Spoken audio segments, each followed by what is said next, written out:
చాందినిని తీసుకుని ఇక్బాల్కి సంబంధించిన హోటల్కి లంచ్కు వెళ్ళాడు అభినవ్. అక్కడే టైగర్ గురించి గొప్పగా మాట్లాడుతున్న జానీ అనే వ్యక్తిని గమనించాడు. అభినవ్ ఏం చేస్తున్నాడా అని గమనించిన చాందిని కూడా ఆ పక్క టేబుల్లోని సంభాషణ వినిపించింది. అభినవ్ ఎందుకు వాళ్ల కాన్వర్జేషన్ మీద అంత ఇంట్రెస్ట్ చూపిస్తున్నాడు? నాకెందుకో అభినవ్ డ్రైవర్ కొడుకు కాదు అనిపిస్తుంది. ఇతను కూర్చునే విధానం, నడిచే స్టైలు, బిహేవియర్ చూస్తుంటే చాలా పెద్ద ఫ్యామిలీ నుంచి వస్తున్నట్టు అనిపిస్తుంది. ఏదో పెద్ద విషయమే దాస్తున్నట్టు అనిపిస్తుంది అని అనుకుంది చాందిని.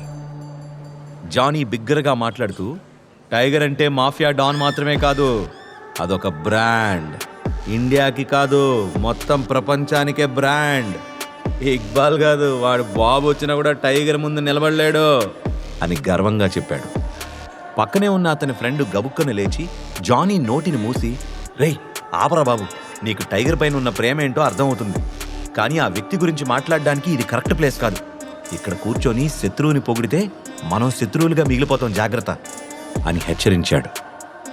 జానీ ధైర్యం చూసిన అభినవ్ నవ్వుకున్నాడు. ఏదో ఓసీగా మందు దొరికింది కదా అని ఇక్కడ సిట్టింగ్ వేస్తే ఈ జానీగాడు మనకే స్పాట్ పెట్టించేలా ఉన్నాడు.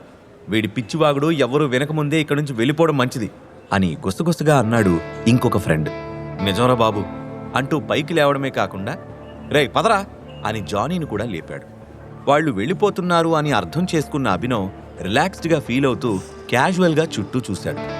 బ్లాక్ కళ్ళద్దాలు పెట్టుకుని సూట్ వేసుకున్న ఒక వ్యక్తి జానీని అబ్జర్వ్ చేస్తున్నాడని అభినవ్ గమనించాడు. ఆ సూట్ వేసుకున్న వ్యక్తి కూడా నెమ్మదిగా అభినవ్ని దాటుకుని వెళ్తూ ఉండగా అతని దగ్గర రివాల్వర్ కనిపించింది. అతను ఇక్బాల్ మనిషి అయి ఉంటాడని ఆలోచించిన అభినవ్ జానీని చంపబోతున్నాడేమో అని కంగారు పడ్డం మొదలుపెట్టాడు. అభినవ్ గుండె వేగం పెరిగింది. జానీని అతని ఫ్రెండ్స్ని ఎలాగైనా కాపాడాలని ఆలోచిస్తూ ఉండగా, అభినవ్ అభినవ్ అంటూ అతని మొహం మీద చిటిక వేసి అతన్ని కదిలించింది చాందిని. దాంతో ఈ లోకంలోకి వచ్చిన అభినవ్ ఏంటి అని తడబడ్డాడు. అతని వైపు అనుమానంగా చూస్తూ, అదే నువ్వు నా ఫ్రెండ్ని మోసం చేస్తున్నావు అనిపిస్తుంది అని సూటిగా సీరియస్గా చెప్పింది చాందిని. నీ ఫ్రెండ్ ఎవరు అని అభినవ్ అడగడంతో, అనన్య అని కోపంగా అంది చాందిని. జానీ గొడవలో పడి ఒక్క క్షణం తన చుట్టూ ఏం జరుగుతుందో మర్చిపోయాడు అభినవ్. అందుకే అనన్యని, ఆమె ఫ్రెండ్ చాందినిని కూడా కొన్ని సెకండ్లు గుర్తుపెట్టుకోలేదు. అంతలోనే తేరుకొని, నువ్వు భలేదానివే, నేను అనన్యని ఎందుకు మోసం చేస్తాను? నువ్వు నిజంగానే నా గురించి చాలా ఎక్కువ ఆలోచించి ఏదేదో ఊహించుకుంటున్నావు.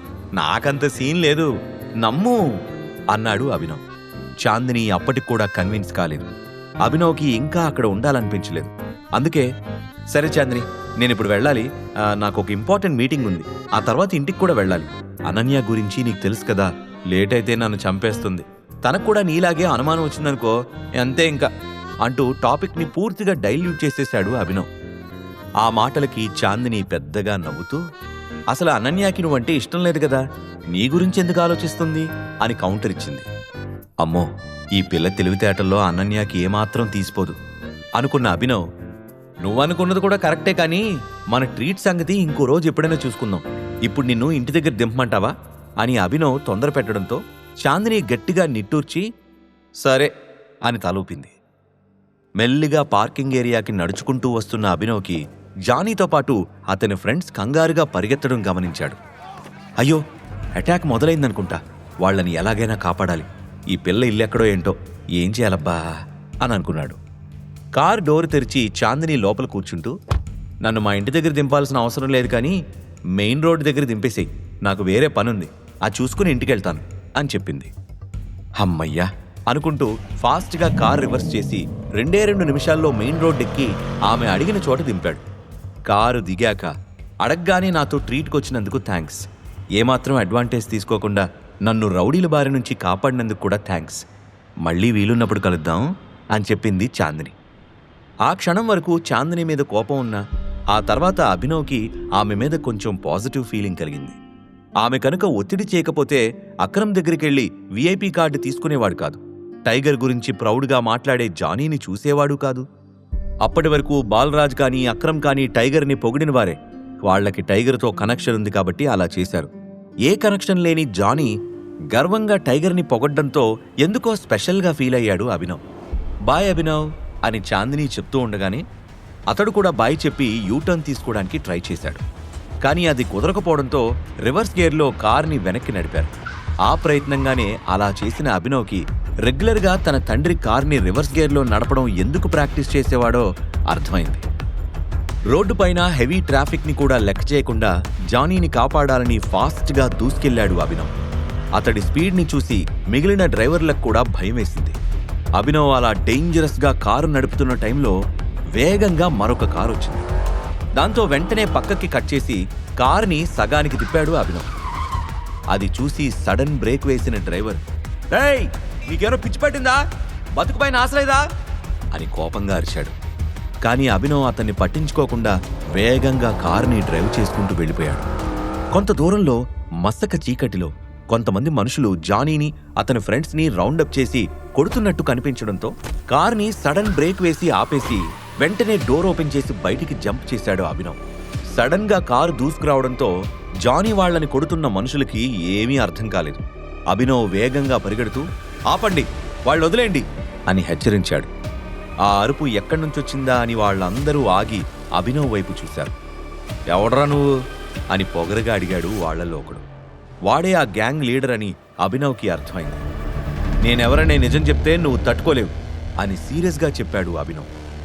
"జోక్స్ వేసుకునే అంత పరిచయం మనకు లేదు గాని బతుకు మీద ఆసుంటే సైలెంట్గా సైడ్ అయిపో" అని వార్నింగ్ ఇచ్చాడు లీడర్.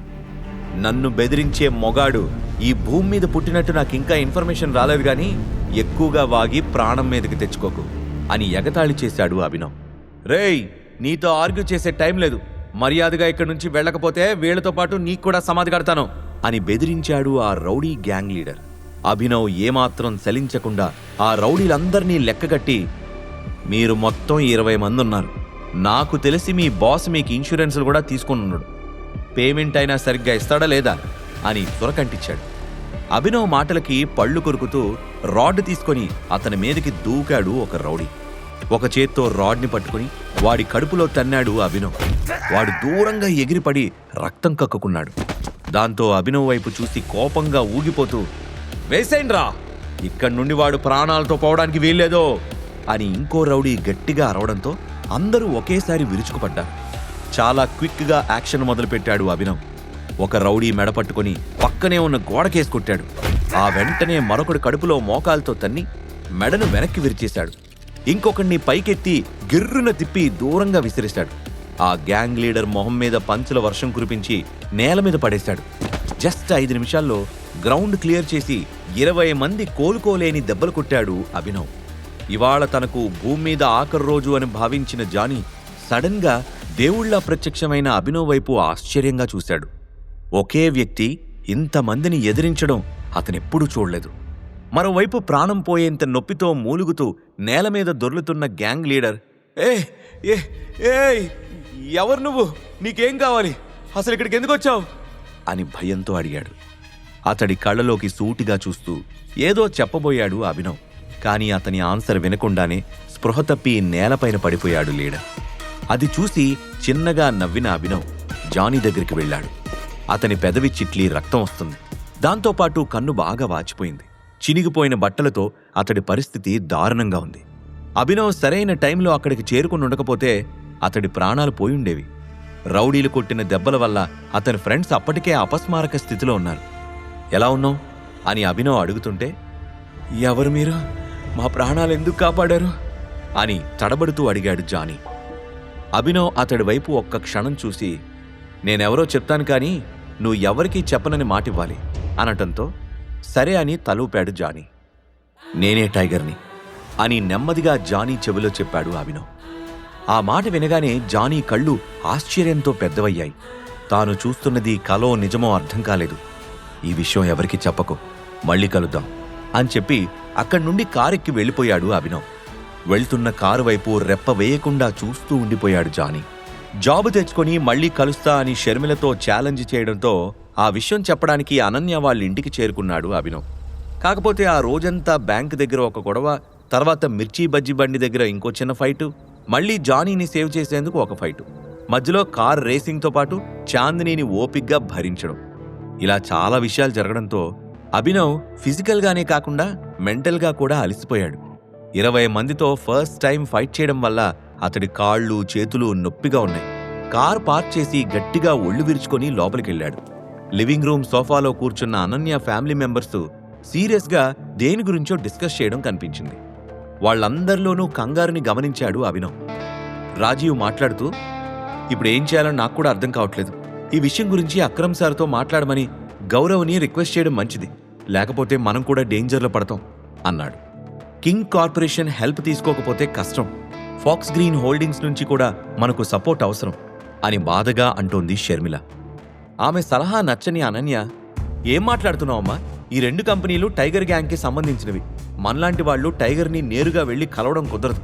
ఇప్పటి వరకు మనలో ఎవరూ టైగర్ని చూసిందే లేదు అని అరిచింది. అదీ నిజమే, కానీ ఈ విషయంలో చరణ్ మనకు సహాయం చేస్తాడు. ఒక పని చేద్దాం అనన్య, మన ఫ్యామిలీ బాగుండాలంటే నువ్వు చరణ్ని పెళ్లి చేసుకోవాలి. ఆ అభినవ్ వల్ల మనకు వచ్చేది లేదు, చచ్చేది లేదు అని సలహా ఇచ్చింది షర్మిల. అందరూ ఆమె మాటలతో సైలెంట్ అయిపోయారు. ఎందుకంటే అభినవ్ అనన్యలు పెళ్లి చేసుకోవాలనేది చంద్రశేఖర్ నిర్ణయం. ఆయన లేనప్పుడు ఆయన నిర్ణయాల మీద కామెంట్లు, జోకులు వేసుకుంటారు, కానీ దాన్ని వ్యతిరేకించేంత ధైర్యం ఎవ్వరికీ లేదు. ఇక వాళ్ళ డిస్కషన్ దేని గురించో తెలియకపోయినా అనన్య ఫ్యామిలీ ఏదో పెద్ద ప్రాబ్లంలో ఉందని అభినవ్కి అర్థమైంది. దాంతో అసలు విషయం తెలుసుకుందామని గుడ్ ఈవినింగ్ అంటూ పలకరిస్తూ వాళ్ల ముందుకు వెళ్లాడు అభినవ్. ముగ్గురూ ఒకేసారి అభినవ్ వైపు కోపంగా చూశారు. అనన్య మొహం తిప్పుకోవడం అభినవ్కి చాలా వింతగా అనిపించింది. షర్మిల కళ్లలో అసహ్యం చూసి షాక్ అయ్యాడు. వాళ్లు తనని బాగా రిసీవ్ చేసుకుంటారు అని ఆశపడలేదు, కానీ మరీ పురుగును చూసినట్టు చూడడమే నచ్చలేదు. అభినవ్ వైపు వాళ్లంతా కోపంగా ఎందుకు చూస్తున్నారు? అనన్య ఎలాంటి ఇబ్బందుల్లో చిక్కుకుంది? అభినవ్ వల్ల అనన్య ఫ్యామిలీ డేంజర్లో పడిందా? అభినవ్ ఈ ప్రాబ్లంని ఎలా సాల్వ్ చేస్తాడు? ఈ ప్రశ్నలకు సమాధానాలు తెలుసుకోవాలంటే నెక్స్ట్ ఎపిసోడ్ వినాల్సిందే. క్రింద ఇచ్చిన లింక్ ని క్లిక్ చేసి పాకెట్ ఎఫ్ఎం యాప్ ని ఇన్స్టాల్ చేసుకోండి. Stay tune to pocket FM.